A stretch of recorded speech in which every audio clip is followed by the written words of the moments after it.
Welcome to Campaign Chronicles. A row over the publication of exit polls is threatening to mar the run-up to the French presidential elections. Authorities have vowed to prosecute anyone who publishes the poll results before voting stations close, but that doesn't concern foreign media. Our press reviewer Florence Vimino is here with me in the studio, and we're also on the line with Jurek Kuczkiewicz, the deputy editor of the Belgian daily Le Soir. Thank you so much for being with us. So according to French law, French media can't give the results until 8 p.m, but as a Belgian newspaper, you're not bound by French law, are you? What time are you going to start giving those results? Absolutely, that's right, and we are going to do that because our audience, our Belgian French language audience, is very interested, is following the French election very closely, and actually our job is to deliver to our audience the best information, the most possible accurate information, and exit polls is an information that most probably will be available before the closing of the polling stations, and that's why we are going to deliver them, thinking about our proper audience. And in the age of social media, such as Twitter, etc., do you think this French law actually makes sense? No, it does not. I think that in principle, such a legislation which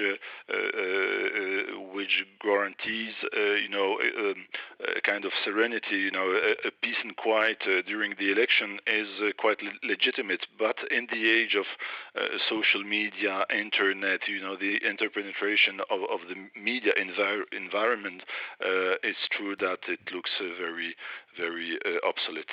Certainly, Nicolas Sarkozy agreeing with you there, saying that he thinks that the law is out of date. Many thanks for joining us, Jurek Kuczkiewicz, the deputy editor of the Belgian daily Le Soir. So campaigning stops tonight at midnight. Let's take a look now at how the press is reacting, starting with the press abroad, Florence. That's right. We're going to take a look at the International Herald Tribune, which says that Nicolas Sarkozy is in deep trouble. And there you see a photo of a very dark-looking Sarkozy. Now, according to the International Herald Tribune, he's trailing in polls behind his main rival, François Hollande, both in the first round and if there were a second round. Now, there's an interesting article by Stephen Erlanger, which is also in the New York Times, which says that though Sarkozy continues to say that he's confident that he's not only going to win the first, but also the second round, aides around him are starting to seriously doubt this. And it looks as if Sarkozy could be the first one-term president since 1981. Now, this article is really interesting because it looks at the implications of if Sarkozy is defeated. According to this article, the implications would radiate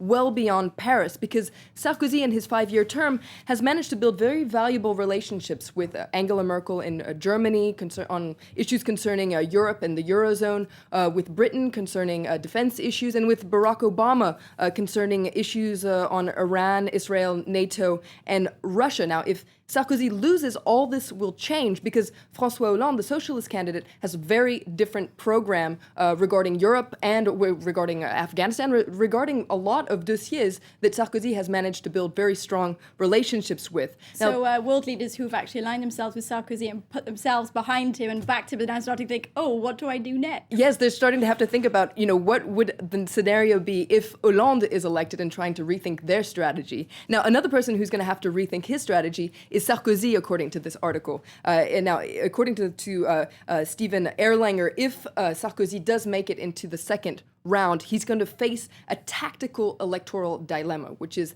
he will have two choices. Either he can continue to run to the right and try to attract as many right-wing voters as possible, or he'll have to move to the center to try to attract those voters. And according to this article, it's two very different constituencies. And you can't do both. You can't do both. It's a balancing act. But the article says it's not over until it's over, and Sarkozy could very well turn things around. However, there's a very interesting article in a left-leaning article, Libération, which says that a lot of people in the ministries at very top levels have already turned the page. Now, it's interesting to note that this article says that a lot of cabinet chiefs, heads of staff, consultants aren't waiting for the results. They've already turned the chapter. There's been a big turnover in personnel, and there's nothing new about this. This is always the case. Ministries always tend to anticipate, try to guess who's going to win, play ahead of the game. But what's different this year is the scale of how big this is. For instance, the Interior Minister, Claude Guéant, who is a very strong supporter of Nicolas Sarkozy, he has already promoted his chief advisor, a certain Cyril Maillet, to be the general director of the Paris police. So it seems as if he's already anticipating the fact that Sarkozy is not going to be re-elected. And the article points out that this is the case from the Ministry of Justice to the Finance Ministry, the Health Ministry, the Education Ministry. There's been a big shuffle that's already begun, even before the election has even taken place. But the danger is if this kind of information comes out, it can become a self-fulfilling prophecy. So it's really very much in the left's interest for the public to know this. Absolutely. It's very important to note that this article is from the left-leaning newspaper, Libération. I'm sure if we looked at an article in the right-leaning newspaper, Le Figaro, it'd be completely different. So we should take it maybe with a grain of salt. Take it with a grain of salt. Thank Absolutely. you so much for taking us through the press there. That's our press review at Florence Villemino, and that brings us to the end of Campaign Chronicles. It also brings us to the end of this edition of Live from Paris. Do stay with us. The headlines are coming up next. Bye-bye.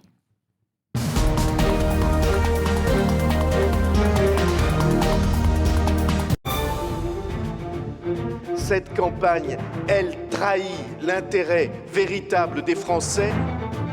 L'écologie, c'est la solution à nos problèmes. Ce n'est pas un problème. Peuple de France, mettez à Nicolas Sarkozy un carton rouge. Soyez là et nous réussirons le changement. Le changement, j'y suis prêt. Nous sommes nombreux à être ceux qui résistent, ceux qui résistent, ceux qui résistent. Aidez-moi à rassembler le peuple de France.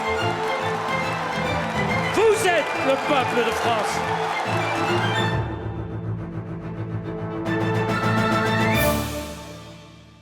Follow all the events as they happen on France 24.